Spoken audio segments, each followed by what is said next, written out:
D'abord, on est nous-mêmes immigrés. C'est-à-dire que chacun de nous, avant d'être syndicaliste, il est d'abord immigré. Et puis, quand on parle d'immigration, on a noté que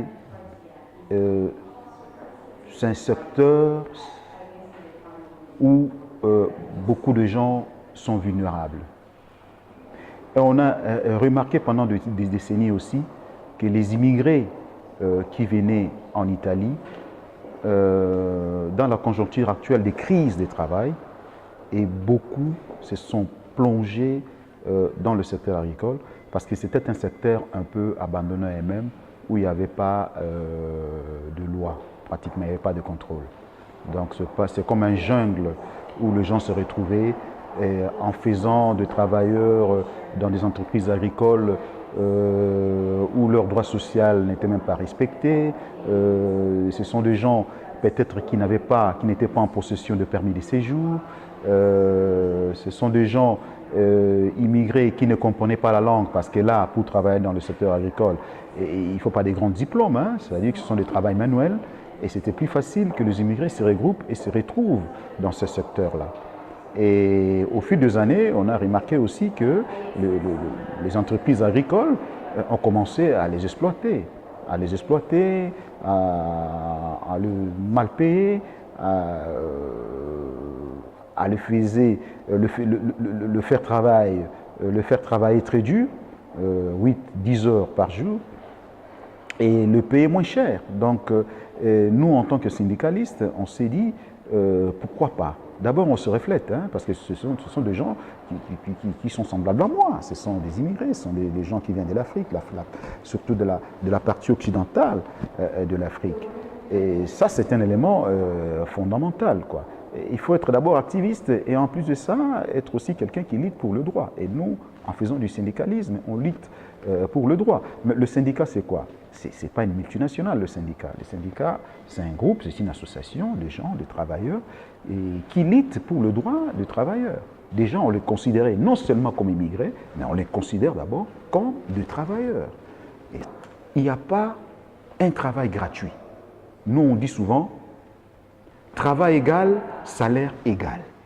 Parce qu'on trouve que c'est là qu'on doit commencer.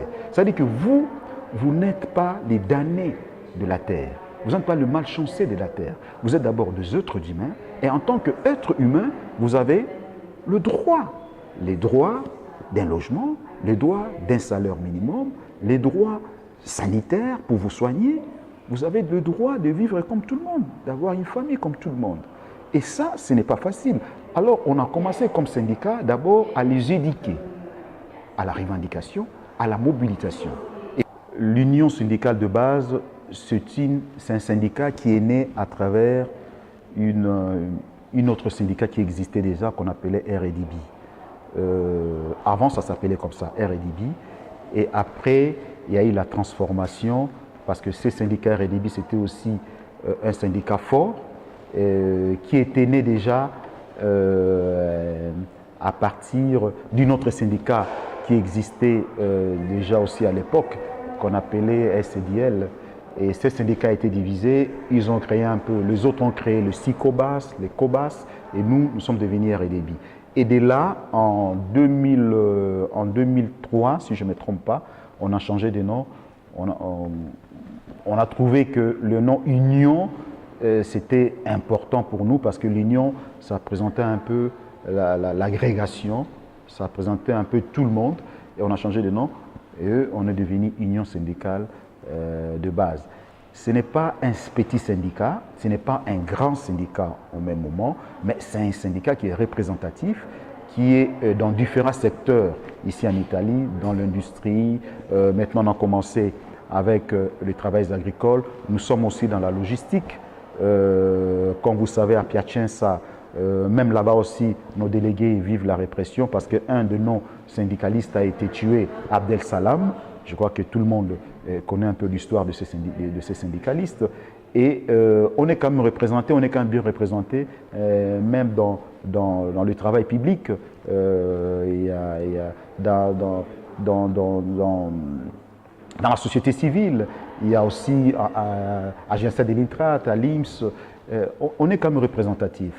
S'il faut parler du syndicat ou du syndicalisme, ce n'est pas facile parce que nous aussi, en tant que syndicalistes, on subit la répression.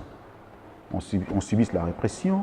Il y a nos délégués syndicaux qui font partie de l'UECB qui ont été dénoncés à la magistrature. Il y a plusieurs de nos délégués syndicaux même, ils ont des procédures au niveau des tribunaux.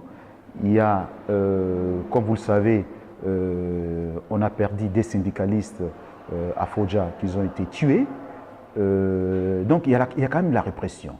Et la répression, il y en a. Mais pour vous dire que dans le contexte de droit en Europe, c'est un peu compliqué, hein, parce que l'Europe est devenue de plus en plus, c'est que nous on remarque, un continent de non-droit.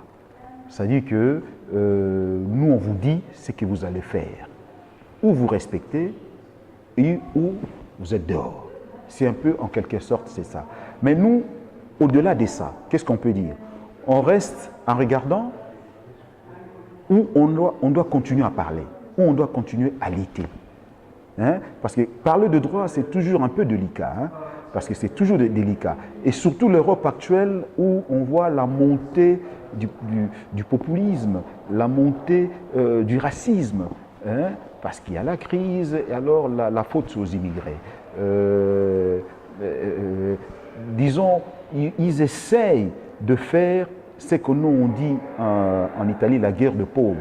C'est-à-dire que même les pauvres autochtones qui sont là, on leur dit, voilà, vous serez mieux dans ce continent-là s'il n'y avait pas des immigrés. Donc, et ça, on joue avec le feu. Et moi, je vois que les immigrés qui viennent ici, ils viennent pour contribuer au développement de l'Europe. Les enfants immigrés qui naissent dans ces pays, qui naissent dans ces continents, ils sont européens parce qu'ils sont un peu, disons, ils ne se retrouvent pas parce qu'ils n'appartiennent pas au pays d'origine de leurs parents. Ils ont la mentalité d'ici et ils restent européens, disons, à 100%.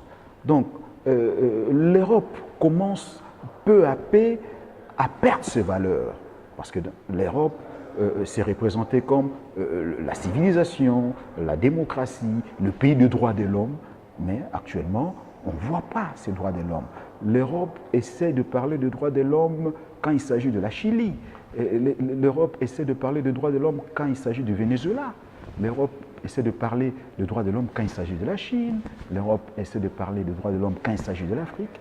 Mais dans son propre sol, il y a une forme d'hypocrisie. C'est un pays de droit, en même temps un pays de non-droit. Droit parce que celui-là est différent de moi, parce que celui-là a la ration, parce que celui-là porte l'étiquette en tant qu'immigré. Donc, et les immigrés commencent à ressentir ça.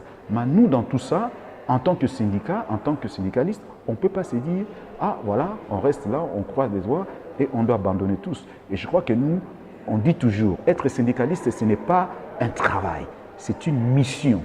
Nous, on a une mission et on doit mener cette mission-là jusqu'à la fin.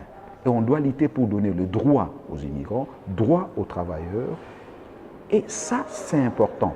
Si l'Europe ne respectera pas le droit aux immigrés et le droit aux travailleurs, le syndicat comme le nôtre, l'UECB, continuera toujours à lutter et à porter en avant nos valeurs. Et ça, pour nous, c'est important.